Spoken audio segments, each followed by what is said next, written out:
આજે તો અમે ગયા હતા મેળામાં, પણ મેળામાં તો વેચાતું હતું દાદીમાનું ખીચું, એટલે ઘરે આવીને મમ્મીને પણ કહી દીધું કે બનાવી દો તમે મને દાદીમાનું ખીચું. તો એક વાસણમાં પાણી ગરમ થવા મૂકી દીધું, તેમાં જીરું, મરચાંની પેસ્ટ, સ્વાદ અનુસાર મીઠું, 2 ચમચી તેલ અને ખાવાનો સોડા ઉમેરી લઈશું. ત્યારબાદ તેમાં આપણે ચોખાનો લોટ ઉમેરી લઈશું અને વેવણાની મદદથી આવી રીતે આપણે તેને હલાવી લેવાનું છે. બધી જ વસ્તુ મિક્સ થઈ જાય એટલે આપણે તેને એક વાસણ ઢાંકીને 2 થી 3 મિનિટ સુધી ધીમા ગેસમાં રહેવા દેવાનું છે, જેથી વરાળથી તે એકદમ સરસ બફાઈ જશે.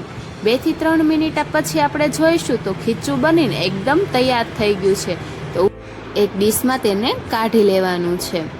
ડીશમાં કઢાય છે એટલે આપણે ઉપરથી તેમાં 2 ચમચી જેટલું શીંગ તેલ લઈ લેશું, 2 ચમચી જેટલો આચાર મસાલો લઈ લેશું અને ઉપરથી આપણે લીલા ધાણા પણ એડ કરી લઈશું.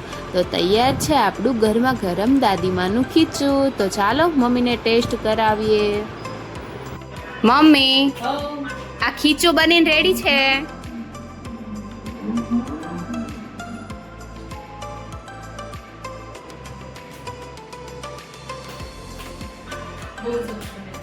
Thank you.